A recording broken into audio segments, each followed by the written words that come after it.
And to everyone who hates when I win, the winged victory came to the Louvre in pieces, and people still line up to see her.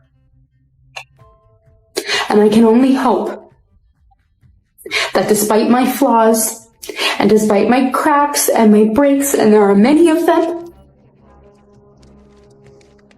that at every premiere and everything I do, people will wait in line to see.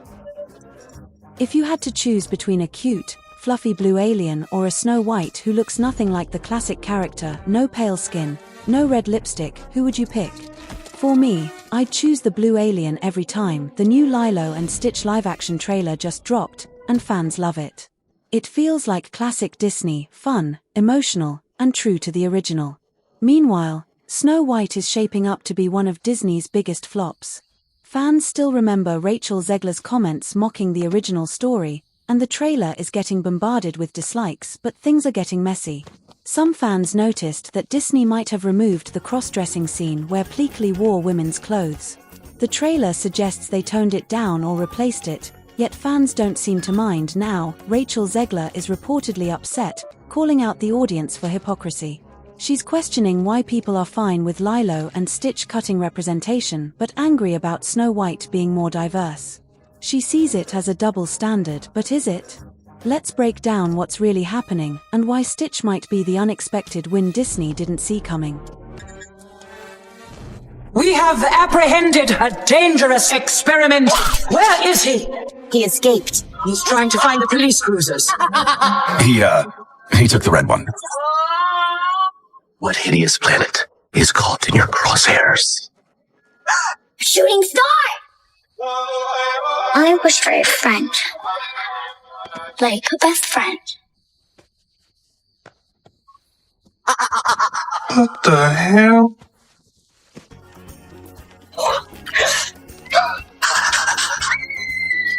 He's so cute and fluffy! He is your responsibility. Got it. We promise. Yeah.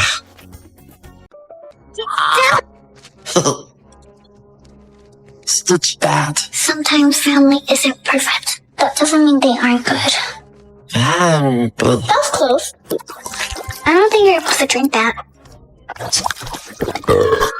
Agent Cobra Bubbles, we have a blue dog to get. No, you man!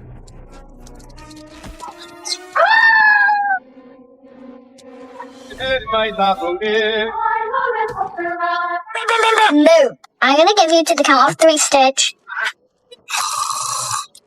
1.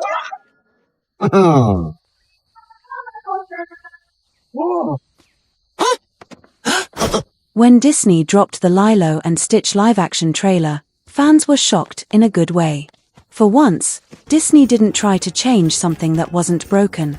There were no forced modern themes, no preachy messages, just a faithful adaptation of a beloved classic. The response was overwhelmingly positive. The trailer quickly gained over 100,000 likes and very few dislikes, a complete turnaround from the backlash other Disney remakes have faced. Social media was flooded with comments praising how fun and heartwarming it looked, how adorable Stitch was, and how excited people were to see it in theaters.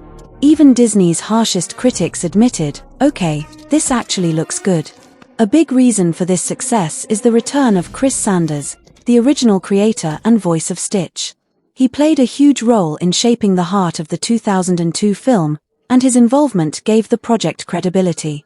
Plus, with Dean Fleischer Camp, Marcel the Shell with Shoes On, directing, the movie has a team that understands storytelling, emotion, and the balance between weirdness and warmth, exactly what Lilo and Stitch needs. Visually, Disney made smart choices. They didn't try to make Stitch hyper-realistic or creepy, they kept his classic cartoony charm. The aliens look fun, not awkward. They didn't change things just for the sake of change. Then there's Maya K. Aloha, the newcomer playing Lilo. Even from the trailer, she feels like the perfect fit. She's not a reimagined version of Lilo, she is Lilo. Her chemistry with Stitch feels real, which is tough to pull off when acting alongside a CGI character. Fans also appreciated the return of little details, the man dropping his ice cream, the Elvis songs, the Hawaiian setting. It shows that Disney cared about keeping the heart of the original. Yes, there was some controversy over the casting of Nani, played by Sydney Agudong, with some arguing she wasn't dark-skinned enough. But overall, the criticism has been minor, and the energy around Lilo and Stitch remains positive. And the biggest reason? The story of Lilo and Stitch already works. Its themes of family, loss, and connection are timeless. Disney didn't try to rewrite it, they let it shine. For the first time in years, it feels like Disney actually listened to fans. Now let's look at the other side, the remake nobody asked for, Snow White. This movie was a disaster from the start. Even before a trailer dropped, controversy surrounded Rachel Zegler, who repeatedly trashed the original 1937 classic. She didn't just call it outdated, she mocked it. She called the prince a stalker, said Snow White wouldn't be saved by a man, and insisted the new version would be about leadership instead of love. At one point, she even laughed at the idea of a faithful remake, but it wasn't just what she said, it was how she said it. Her smug, dismissive tone made fans feel like the things they loved were being looked down on. She acted like Disney needed to throw out its past and rebuild it around her vision of what a princess should be. Fans weren't having it. The teaser trailer was a disaster, racking up over 1.5 million dislikes, one of the worst ratios in Disney history. People hated the disrespect, the dull visuals, and the weird tone. Any excitement for the movie was gone before it even had a chance. And when audiences finally saw the film, it didn't get any better. Disney is going woke and going broke once again. The film production juggernaut refused to learn from the mistakes of Bud Light and Nike, pushing ahead with their hyper-woke remake of the Disney classic Snow White. No longer 1937. She's not going to be saved by the prince. She's not going to be saved by the prince, and she's not going to be dreaming about true love. She's dreaming about becoming the leader she knows she can be, and the leader that her late father told her that she could be if she was fearless, fair, brave, and true. The original cartoon came out in 1937, and very evidently so. There's a big focus on her love story with a guy who literally stalks her. Yeah. Weird. Super weird. So we didn't do that this time. And to no one's surprise, the move backfired on them, with the movie only bringing in $48 million during its opening weekend, despite costing a whopping $240 million to be made. And of those who did see the film, the ratings were abysmal, with a 2.4 out of 10 on IMDb and a 43% rating on Rotten Tomatoes, plus 1 out of 5-star rating from The Guardian. This theatregoer showed the extent of the flop, with hardly any seats taken in the theatre for the movie screening. Be wrong. What are we? Enjoying the vibe and excitement of the streets of London. Hey, what? 3 of the most beautiful cities in Europe. We can start out with the creative bankruptcy of remaking another animated classic instead of making something new. But yes, it's all Rachel Zegler and her behavior. And if it was just one comment, it probably would have been forgotten by now. But it was comment after comment, and it was pissing off everybody, pissing off old Disney fans, pissing off new Disney fans, pissing off Trump supporters, pissing off all of America. And it became such a disaster that they had to shut her up, which was the smartest move they made. But the onus is all on her and Disney's reaction to it.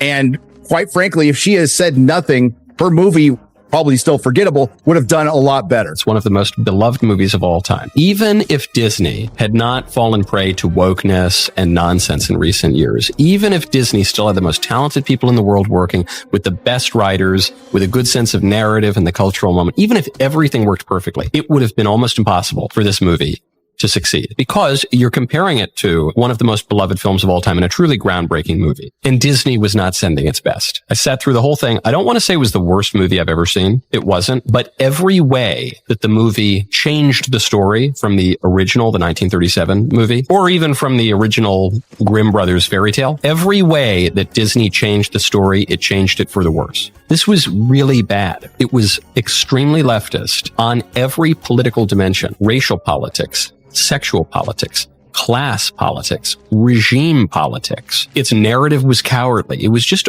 And to no one's surprise, the movie flopped. Snow White only made $48 million on its opening weekend, an embarrassing number considering its massive $240 million budget. The reviews were just as bad. It got to the 2nd of April, 10 on IMDb, 43% on Rotten Tomatoes, and a 1 out of 5 stars from The Guardian. Those who did see it weren't impressed. One theatergoer even shared a photo of an almost empty theater, proving just how badly the film bombed. We have apprehended a dangerous experiment. Where is he? He escaped. He's trying to find the police cruisers. He took the red ones. Lingering in the ocean blue, I surf till the sun sets beyond the horizon. Flying by on a Hawaiian coaster ride. Hana means family.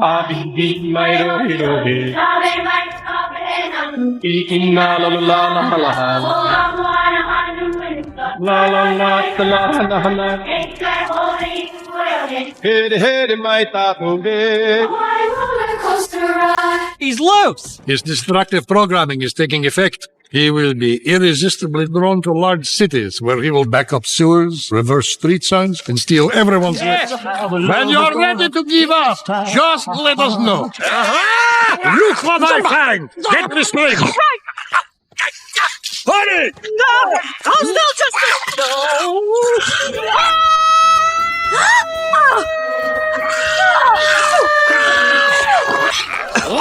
Please, go about your business. I'm okay. Actually, she's just ugly. Push that over. What are you doing? Nothing. Say, I want to try it on. No! Say! Hey, Al! You're just jealous because I'm pretty! Yeah. Plain Mom, I'm camping out with the convicted criminal. And, I had my head chewed on by a monster! Oh, hold on, Mom, another call. Mr. Pleakley, you are over... Sure, Rachel Zegler can sing, no one's denying that. But everything else about Snow White fell flat. Gal Gadot's evil queen was forgettable and one-dimensional. The prince-like character, Jonathan, felt like a weak knockoff of Flynn Rider, but without the charm. And the most baffling choice. Replacing the 7 dwarfs with CGI stand-ins instead of hiring actors with dwarfism, a move that left both fans and advocacy groups confused and upset. The whole film felt more like a box-checking exercise than a tribute to Disney's first animated classic. Instead of celebrating Snow White, it came across as a movie made by people who didn't even like the original. The story was rewritten, the characters were changed, and the heart of the film was swapped out for a half-hearted feminist message that had nothing to do with the story we all grew up with. And now, Rachel Zegler is mad, but not at Disney. She's mad at the fans. She's reportedly upset that Lilo and Stitch, which may have quietly removed a cross-dressing joke, is still being praised, while Snow White, packed with DEI messaging and intentional changes, is being rejected. To her, it's a double standard. But here's the thing, fans aren't reacting based on identity politics. They're reacting to authenticity. Lilo and Stitch stays true to its story, its tone, and its characters. Snow White does not. People aren't mad that Snow White is diverse, they're mad that it feels fake, forced, and hollow. Meanwhile, Lilo and Stitch feels like it was made by someone who actually loved the original. That's the difference. And Rachel Zegler either doesn't get it or refuses to admit it. He always intended Stitch to be a silent character. That's why I started doing it. Okay. Dean said, the voice that you use when you pitch your boards, let's just record him and make him be Stitch. And I was fairly comfortable with that until it became obvious we would have to have just a few lines of dialogue. That made me a little more nervous because I have to really be an actor for a few moments. There was the critical day when Stitch says this very sort of heartfelt thing. Ohana means family. And I said, okay, Dean, today I will be an actor and you are the director. I'm going to go in the booth and I will do whatever you tell me to do. And if I can't do it, then we will go back and we'll rethink everything and see if we can't get a real actor to come in and do that. But it worked out. What was it about Lilo that made her somebody that you wanted to play? Well, she was very fun. We're both Hawaiian. We love to dance hula. That was my favorite scene. Okay. I have a lot of favorite scenes, too. She's very crafty. And so are you? Uh-huh. Very crafty. Every time when my mom enters the room, she's like, what is these papers doing all over the place? I'm like, I'm trying to pick them up, but there's too much falling out of my hands. You and Lilo are a lot alike. Uh-huh. Yeah. What will you always remember about when you had to go audition? The chem reads. Okay. Chem reads. I love the chem reads. So tell all of us what a chem read is. When you act with someone and you, like, kind of get to meet someone, too. How many times did you have to go read? Ooh, I would have to say 50.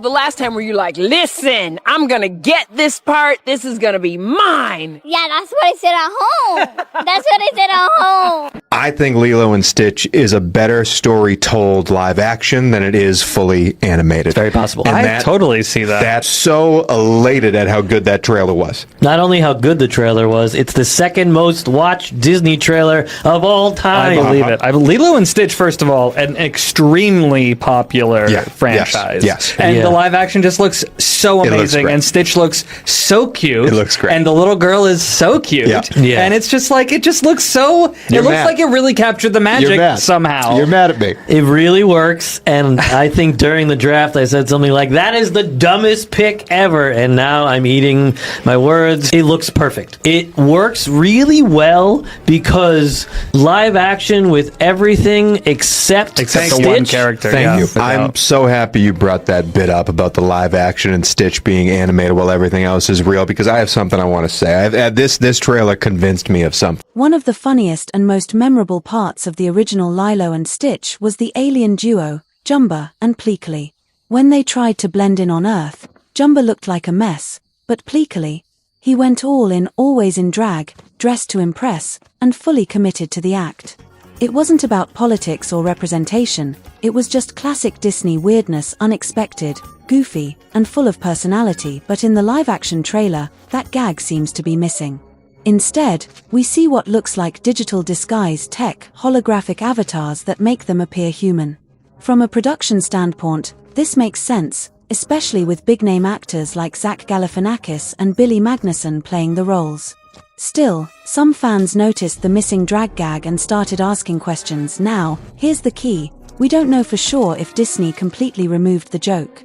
The trailer only gives a glimpse of those scenes, so it's possible the gag still appears in some form later in the movie. Some people are quick to assume Disney caved to pressure or sanitized the film, but honestly, most fans aren't that upset about it. The reaction to the trailer has been overwhelmingly positive, not because of one joke, but because the heart of the movie feels intact. The tone, the characters, the chaos of Stitch, it all feels right. A single missing gag doesn't ruin a movie when everything else still respects the original. Fans can tell when something is made with love, even if it's not a 100% identical remake, and if Disney really is trying to get back in touch with what made their classics work, the drag joke might still be in there somewhere. But even if it's not, it hasn't turned fans away, and that says a lot. Meanwhile, Rachel Zegler reportedly isn't thrilled about any of this. According to fan discussions and social media commentary, she's frustrated not just because Snow White is getting backlash, but because Lilo and Stitch is getting a free pass for changes that she believes would have sunk her movie. She's pointing fingers at fans, accusing them of being hypocrites. Her argument? If people are mad that Snow White was modernized, why aren't they also mad at Lilo and Stitch for possibly removing Pleakley's drag scenes? But here's the difference, and it's a big one. Fans can accept small changes when the heart of the story remains. Snow White was rewritten from the ground up. It mocked its own origins and turned a timeless fairy tale into a self-important lecture. Lilo and Stitch, on the other hand, stayed faithful to its core. It didn't insult the original, it honored it. Zegler seems to think this is about politics, that fans are okay with changing Lilo and Stitch because it's more acceptable. But she's missing the point. It's not about politics. It's about tone, respect, and love for the source material. Right now, Lilo and Stitch has all of that. Snow White didn't, and Zegler's reaction doesn't seem like genuine concern, it feels like jealousy. She wanted to be the face of a new Disney, bold, progressive, and unafraid to rewrite the past. But audiences aren't responding to that. They're responding to characters and stories that feel honest, emotional, and timeless, and Stitch is proof of that.